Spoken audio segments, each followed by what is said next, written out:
Hello student, welcome to Rudra coaching classes. Today we are going to learn a lesson at the bottom of the ocean. आज आपण at the bottom of the ocean हा lesson शिकणार आहोत.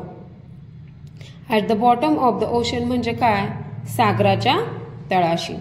चला तर मग आपण लेसनला सुरुवात करूया. अगदी मन लावून हा लेसन सगळ्यांनी ऐकायचा आहे. पहा. What is there under the sea? समुद्राच्या खाली काय आहे? काय असेल बरं समुद्राच्या खाली? चला तर मग बघूया.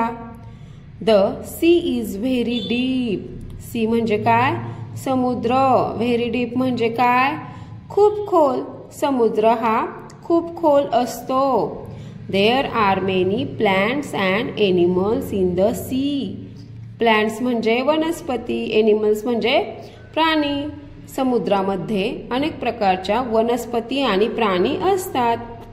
सम of them are very small. Very small म्हणजे काय? फारच लहान. सम ऑफ देम म्हणजे त्यांच्यापैकी काही फारच लहान असतात.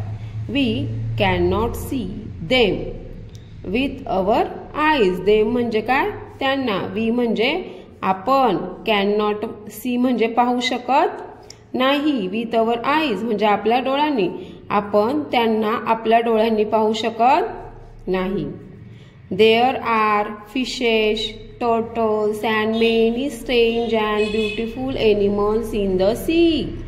फिशेस म्हणजे काय? मासे. टर्टल्स म्हणजे कासवे. Many strange and beautiful animals म्हणजे काय? स्ट्रेंज म्हणजे अद्भुत, ब्युटिफुल म्हणजे सुंदर प्राणी. समुद्रामध्ये मासे, कासवे आणि अनेक अद्भुत आणि सुंदर प्राणी असतात. The largest of all animals. Largest म्हणजे काय? सर्वात मोठा. The largest of all animals is the blue whale. Blue whale म्हणजे काय? निळा देव मासा. सर्व प्राण्यात सर्वात मोठा प्राणी निळा देवमासा असतो. It lives in the sea. तो समुद्रात राहतो. There are many different types of plants in the sea. Different म्हणजे काय? वेगवेगळे. टाइप्स म्हणजे प्रकारचे. समुद्रामध्ये वेगवेगळ्या प्रकारच्या वनस्पती असतात. प्लांट्स म्हणजे वनस्पती. इन सम प्लेसेस म्हणजे काही ठिकाणी. There are so many that it is like and under water forest. काही ठिकाणी त्या एवढ्या प्रमाणात असतात की ते पाण्याखालील जंगलासारखे वाटते. अंडर वॉटर फॉरेस्ट म्हणजे काय? पाण्याखालील जंगल. A very big sea is called and ocean. Very big म्हणजे काय? फार मोठा. सी म्हणजे समुद्र. फार मोठ्या समुद्राला ओशन म्हणजे महासागर म्हणतात. ओशन म्हणजे काय? महासागर. If we go deep down in the ocean there is no sunlight. Sunlight म्हणजे सूर्यप्रकाश. महासागरात आपण खूप खोल गेलो तर तेथे सूर्यप्रकाश आढळत नाही. It is dark and quiet. Dark म्हणजे अंधार, क्वाईट म्हणजे शांतता. तेथे सर्व अंधार आणि शांतता असते. The bottom of the ocean is non as ocean floor. Bottom म्हणजे काय? तळ. समुद्राच्या तळाला ओशन फ्लोर नावाने ओळखले जाते. ओशन फ्लोर म्हणजे काय? थोडक्यात समुद्राखालची जमीन. The ocean floor is not flat. समुद्राखालची जमीन जी आहे ती सपाट नसते. फ्लॅट म्हणजे काय? सपाट. Just as we see mountains and valleys and plains on land. जमिनीवर जसं आपण माउंटेन्स म्हणजे काय? डोंगर. जसं डोंगर, व्हॅलीज म्हणजे दऱ्या आणि प्लेन्स म्हणजे मैदाने.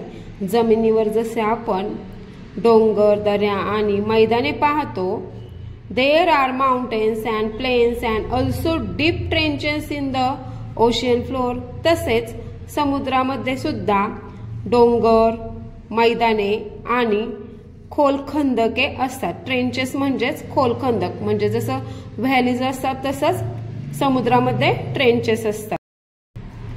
When the top of such mountains rises out of ocean water, जेव्हा असा एखादा पर्वत महासागराच्या पाण्याबाहेर वर येतो, it forms an island. Island म्हणजे काय? बेट। तेव्हा त्याचे बेट तयार होते। You can see these things in the picture below. तुम्ही या सर्व गोष्टी पुढील चित्रात पाहू शकतात। पहा, इथे चित्र दिलेलं आहे ओशनचं। इथे आहे ओशन, इथे आहे ओशन वॉटर, इथे दिली आहे लँड, इथे आहे प्लेन्स, इथे आहे ट्रेंच, इथे दिले आहे आयलंड आणि इथे आहेत माउंटेन्स। हा लेसन जर तुम्हाला समजला असेल तर व्हिडिओला लाईक, शेअर आणि चॅनलला सबस्क्राईब करायला विसरू नका। थँक्यू।